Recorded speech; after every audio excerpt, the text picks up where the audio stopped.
Rain tapped like pennies on the tin roof of the old cabin when the camera light clicked on. The lens found a small window fogged by breath and a girl's face, eyes steady, skin ashy from cold, a knit cap pulled low. She didn't flinch at the knock, but she didn't open the door either. She said through the crack, "I don't want trouble." The person outside answered calmly, "I'm not trouble. I heard the wood stove. Your chimney's clogged."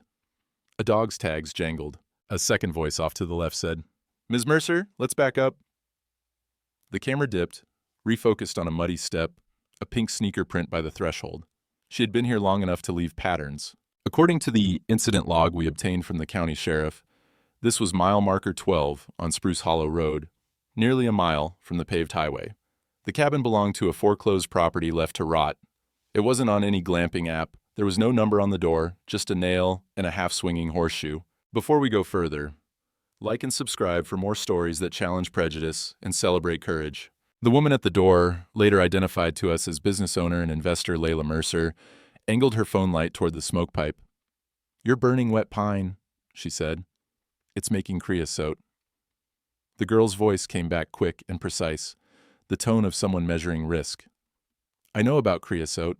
That's why I keep the damper open." Based on witness statements from that afternoon, Mercer's, the groundskeepers, and a passing hunter named Jane Wynn, the girl was alone, she had a chipped tooth and a split nail, and she had a way of naming things in full sentences. Mercer said later, "She sounded like she had rehearsed being believed and not being believed." Inside the cabin, the light spread in a dull circle over a folding cot, a backpack, a water jug, a composition notebook, and a lantern. The air smelled like damp wool and old smoke. The back wall had a heart carved into it with a date, 1987. The floor had 2 tin cans turned into candle holders and a pile of spruce cones beside them like she had tried fire starters and preferred the cones. She did not look like a feral headline. She looked like a student. The groundskeeper cleared his throat. He had brought a space heater and a plastic bag with oranges, protein bars, and a thick pair of socks. "It's going to be okay," he offered, as if offering a word could be folded up and tucked into her pocket. Her name, according to the school file later released with her consent, is Amara. On paper, female, black, 14 at last birthday, allergies, none recorded. Family, father deceased, mother unknown, legal guardian, stepmother named in court papers as Carol Myers. "My last name is what my father's last name was," Amara said when asked for her identity. She said it loud, as if in some offices the softness of her vowels had been mistaken for silence. Footage taken by Mercer's phone that afternoon, provided to us during our reporting, shows the moment Amara stepped back and let them in. The camera captured the chair she had pushed against the door and the string she had run through 3 screw eyes to rig a second lock. The girl held a notebook to her chest like it might try to leave without her. Mercer lowered the phone. The image went to hands and boots in the sheen of orange peels. The dog snuffled and sneezed. Someone's breath shook. The heater hummed. "I'll call the sheriff," the groundskeeper said, already doing the math of liability. Mercer shook her head once. "We call who she tells us to call," she answered. "What do you want us to do?" She asked it straight at the girl, no sugar. Amara blinked. She glanced at the notebook and then back. "I want to eat, then I'll talk," she said. There was no hesitation over whether she deserved to eat. She tore into a protein bar, as if she had decided not to be ashamed of chewing. According to the recorded statement, when asked if this was her cabin, Amara said no, but I didn't break in. The door was open because the lower hinge is gone. Somebody pried it last year from the scrapes on the jamb. She pointed with the bar. Not scared, just thorough. Mercer nodded, took in the hinge, the pry marks, the swollen wood. "You know hinges," Mercer observed. "I know that neglect looks like weather at first," Amara replied. We would hear her use that sentence later, in a different room, to a very different audience. We reconstructed the months leading to that day through the school's attendance records, bank statements subpoenaed in a later fraud case, text messages preserved on cloud backups, and interviews with neighbors, a school counselor, a youth pastor, and one former coworker of Carol Myers who requested we refer to her only as E.S. Scott. We replayed voicemails that were time-stamped and did not delete themselves because Amara saved them to that notebook in a handwriting that never slanted, even when she wrote in the dark. Witnesses stated that, after her father's death in a roofing accident 14 months before the cabin, Amara's world shrank. According to her school counselor, Ms. Pineda, she stopped waiting to be picked up. She stopped asking for help in the way middle schoolers usually do, loudly.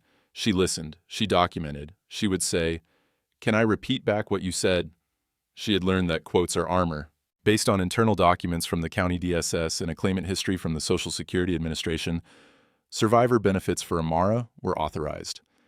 In the same month, bank transfers show purchases from Haven Home Spa and Beauty by Nine and a series of cash withdrawals with the memo household. Scott told us Carol was talking about self-care being necessary for caregiving. We found no line items for school supplies in those months. When we asked neighbors about Carol Myers' relationship to Amara, we heard phrases that look benign on the page and feel abrasive out loud. She's not really her mother, you know. Teen girls are hard. Carol kept a tidy house. We are trained to listen for what is not said. No one mentioned Carol hugging the girl. No one mentioned the girl laughing. In the kitchen of the Myers rental, according to photos taken by a repairman in October, there was a chalkboard with 3 rules written in block letters: no attitude, no mess, no lying. On the fridge, a magnet that read, "My house, my rules." When we interviewed Amara later, she recited them without looking at anything. "School taught me recursion," she said. "Home taught me echo." The last day she slept in that rental, the stepmother used a tone that witnesses identified as sweet and quick. She told the girl, "We're going to the cabin my brother used to hunt out of, just for the weekend. You can help me clean it." The girl grabbed her hoodie and a book, asked if she should pack a bag. "No, we'll be back Sunday night," Carol said, according to the audio on the girl's phone. We've heard it 10 times. The casual way an adult's promise sits in the air like dust motes you don't realize are everywhere until you watch them in a beam of light. They drove.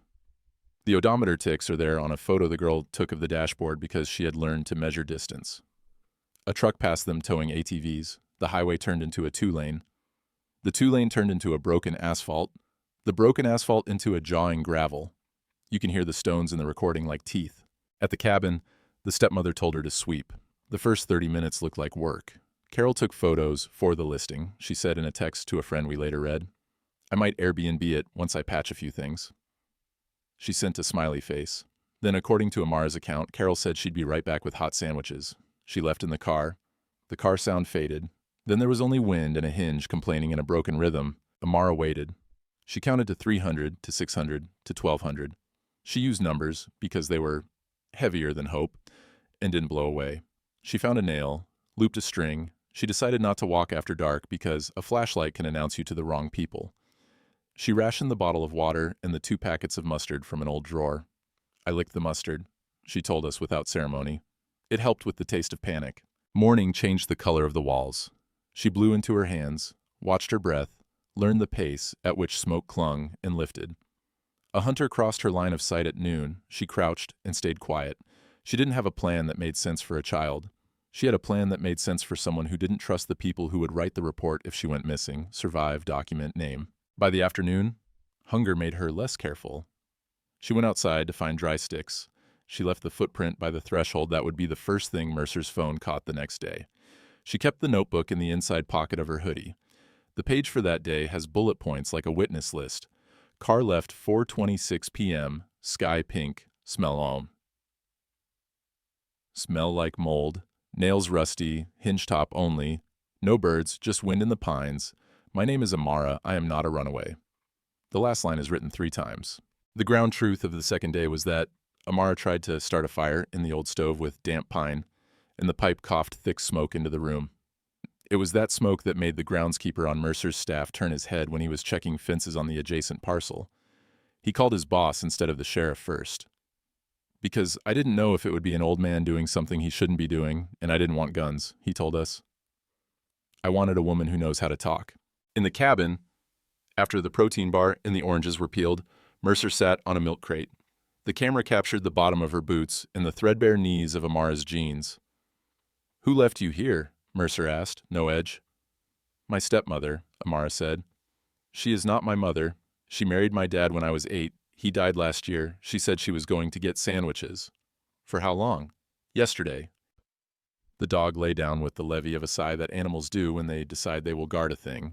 Mercer asked if she could call someone. "Who would you want to call?" she repeated after a pause, because the first time the girl didn't answer. "Ms. Pineda at school," Amara said finally. "She always picks up." Mercer took out her phone. "Tell her it's urgent," the girl added. "Tell her it's Amara, and it's true." It tells you something about a life if you have learned to offer your name and your verification in the same breath. According to phone records, Ms. Pineda answered on the second ring. She listened without interrupting. She said, "Stay there. Do not leave with anyone but the sheriff, me, or the woman who called me from this number." She texted the principal, printed out Amara's latest attendance note, and grabbed a folder heavier than it had any right to be. The sheriff came because the school counselor called, and because, once adults with credentials were present, other adults moved.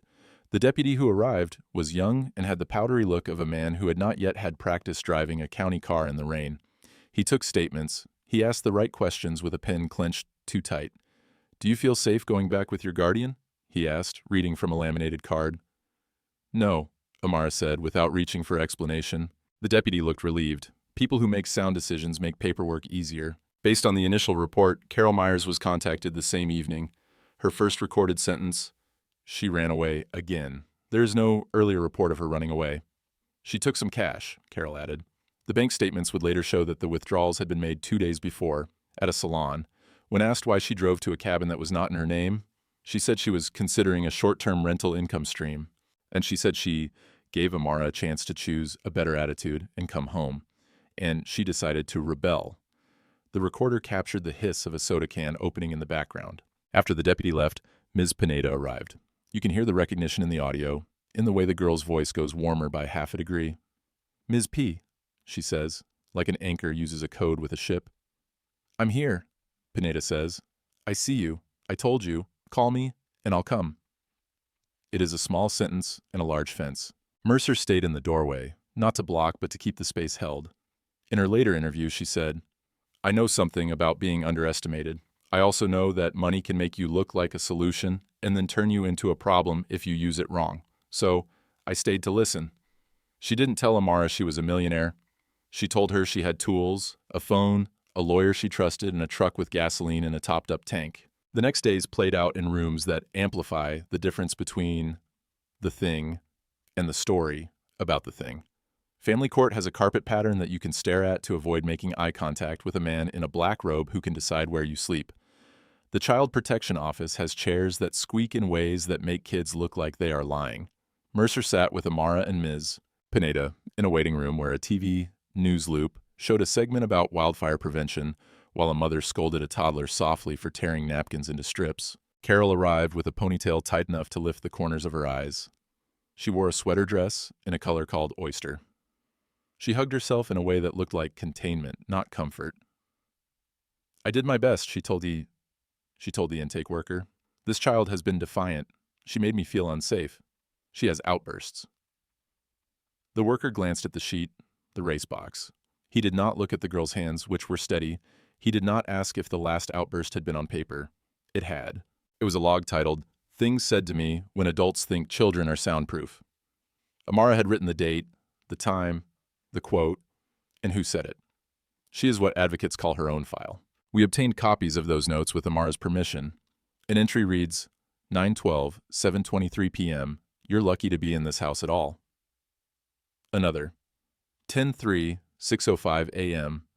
I don't have to explain myself to you. There was a line.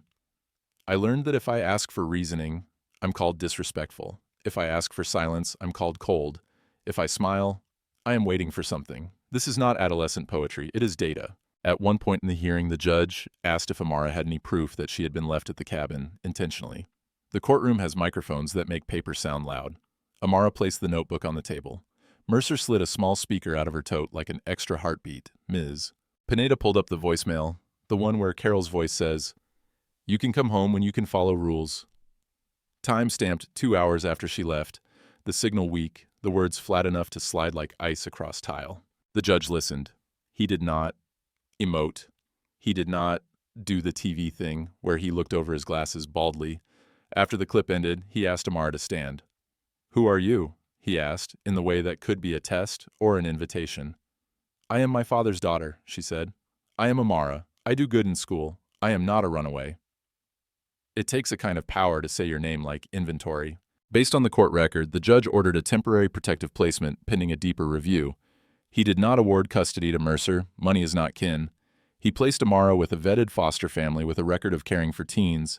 He ordered an audit of the survivor benefits and the circumstance of the cabin. Then the real work began. The social worker assigned had a caseload double the recommended number, according to internal memos we reviewed. The audit moved at a speed you could measure with tree growth. The form for changing the beneficiary payee was 6 pages long and required a notarized affidavit. Meanwhile, school was starting a new semester. Amara had geometry homework. She had a project about bridges. She drew triangles and looked at load distribution and had to stop the pencil because her hand was shaking, but not for the reasons teenagers' hands usually shake. Mercer did what she could without colonizing. She offered a ride.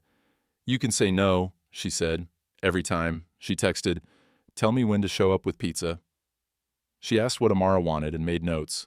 It sounds simple, and it is not. Based on email we reviewed, Mercer used her network to line up a pro bono attorney through a nonprofit called Youth First. She asked a financial investigator on her foundation board to help parse the bank statements. The investigator found what we had suspected: a pattern of withdrawals before hair and nail appointments that lined up with the benefit deposits. He found a transfer into an account with a name we didn't recognize. A search showed it belonged to Carol's sister. Confronted with this, Carol said, "Well, it's for groceries and gas. I don't have to prove every receipt." She said, "It is not illegal to get a manicure." That is true. It is also true that a child needs shoes. Witnesses stated that the school counselor had been the one to insist on a full CPS check months earlier when Amara kept showing up without lunch. She was not starving, neighbors said indignantly. She looked fine. We are careful with fine. Fine is that tone a violin makes right before the string snaps. In the financial review, a small thing ended up larger than the line it occupied. A $79.99 charge to a spyware app surfaced. It matched a subscription that allows a parent to monitor a teen's phone. We asked if that was relevant. The lawyer said, "It depends on how it was used." The texts show that Carol had flagged friends' contacts as bad influences. The messages did not show any profanity from the friends. They show a girl forming plans to work a summer job at a cafe, to join the robotics club, if the fee could be waived, to keep a folder in the cloud, where she would store proof of promises adults made that they might later disavow. We read Carol's words, too. "I'm not racist," she wrote to her sister. "I just have standards. She needs to learn how to be grateful. She's not my responsibility forever." We include the sentence because it is emblematic. We do not include slurs because none were used in the texts we saw, and because racism is efficient. It doesn't always waste itself on obvious words. At school, something shifted. Amara presented her bridge project. We watched the video recorded by the English teacher. It shows her pointing at a load diagram and quoting from an article. "Triangulation distributes stress." Her voice is even. She says, "My father showed me how to use a level and a plumb line. He said if you don't name the thing you're measuring, you can pretend you didn't see it." She does not cry. The class does not clap. The bell rings. The teacher smiles. Sometimes justice begins in a room with fluorescent lights and a teenager's dry throat. There were setbacks. A clerk misfiled a form. Carol posted in a neighborhood group that her stepdaughter has mental issues and lies. A boy snickered in the hallway. A substitute teacher asked Amara if she was giving her foster mom trouble. She said, "No," in a voice that made the substitute's face change shape. The turning came not in a single dramatic scene, but in a series of quiet ones that built a picture as stubborn as a season. The financial report landed. The judge read it. The guardian ad litem, who had observed 3 interactions between Carol and Amara, wrote that the adult repeatedly minimized the adolescent's experiences and characterizes her as ungrateful. The DSS supervisor wrote, "In light of abandonment concerns, placement with current foster family remains appropriate while considering kinship options and long-term stability." The options were limited. There was no aunt or cousin who could be located who was both willing and cleared. We asked Mercer why she had not simply offered to adopt. She sighed, "Because I know how stories like that read. Because I am not another headline. Because I can help build a bridge without pretending I am the destination." She did something else instead. She hired Amara as a paid intern at her foundation within the bounds allowed by labor law. After school, limited hours, supervised. The job title was research assistant. The tasks: data entry on a project called Safe Return that tracks how missing persons cases involving Black girls are classified. The girl who had once practiced being believed now counted how belief is distributed. "I thought data would make me feel better," she told us.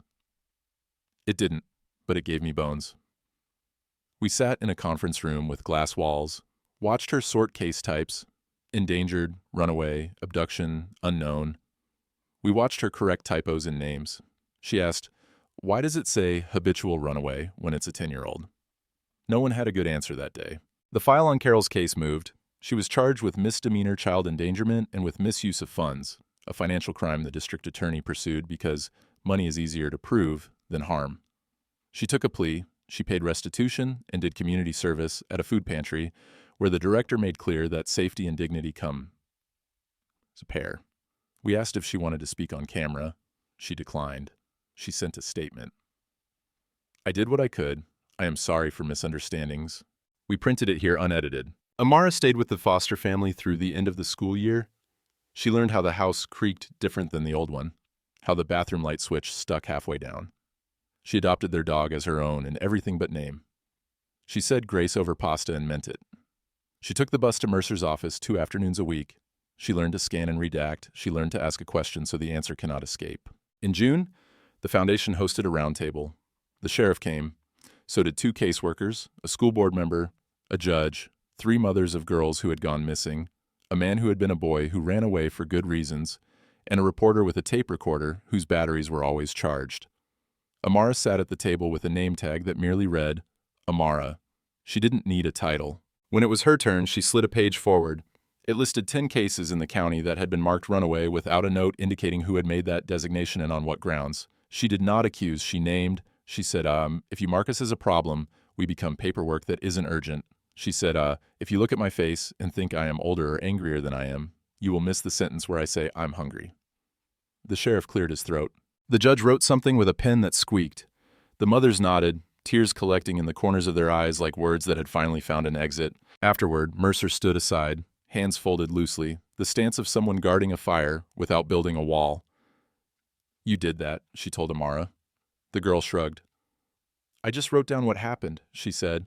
"But we know that the difference between complaints and reports is sometimes only a form and sometimes a revolution. In that room, it felt like the latter." Months later, we visited the cabin. It was boarded up now, posted against trespass. The hinge had been replaced. The smell of mold was less immediate. A bird nest sat in the corner of a window frame, abandoned. The horseshoe had been righted. Mercer's groundskeeper pointed at the chimney. "I cleaned that creosote." He grinned, rubbing his thumb and index finger together like a demonstration. He told us the dogs still paused at the porch when they drove by, as if checking. We stood where the footprint had been. We listened. It was quiet in the way woods can be loud if you have learned to hear the small changes. It started to rain. Amara walked the perimeter. She named trees, spruce, pine, birch. She bent under a branch and made a small sound, the kind you make when your body notes a danger and your heart remembers a different one. She took her notebook from her bag and pressed a page against the old wall, traced over the heart carved in 1987. "I want to write something better," she said, almost to herself. Then she wrote, in small letters, under the heart, "We knew how to survive. Now we know how to live." Back in town, we sat in the office where the foundation had pinned a map to the wall. There were push pins where calls had come in from families asking how to push back against a label that closed doors. On another wall, a whiteboard read, "Protocol Recommendations." Amara had written in marker, "Ask who made the classification and why. Require documentation beyond attitude. Include community advocate in first 24 hours." She wrote numbers next to them. She drew a triangle. We asked her what she wanted now. Not her case, not her paperwork, her. She looked at us. The camera just a circle of black to her, but a window to others. "I want someone else to have an easier hallway to walk down," she said. "I want there to be a form that asks, who believes you?" We asked her what she calls, what happened to her besides her name. She said, "I call it misclassification." Then she smiled. It is possible to laugh while not excusing one thing. The last time we met, she was wearing a hoodie, this time one she chose because it was soft, not because it was what she had. Her hair was braided differently, she had new shoes, the soles not worn thin, she had a calendar printout with deadlines circled, one of them the Robotics Club's application for a regional meet. "I like bridges and robots," she said. "They both listen when you get the inputs right." Mercer said, "Tell them about cabin notes." Amara rolled her eyes at being delegated as the speaker, and then spoke. Cabin notes was what she had called the pages she wrote in the dark to hold on to a version of events that was hers. She turned it into a pilot program at the foundation, a workshop series through the school district where teenagers learn to keep a log that can serve as memory and evidence taught by a teacher and a lawyer. No one tells kids to build those files because it assumes a world that doubts them. She built it anyway, not to accept the doubt, but to arm against it. Kids shouldn't have to do this, she said, but until they don't, I want them to know how. The first class had 10 students. One of them brought his sister, even though she wasn't in high school yet.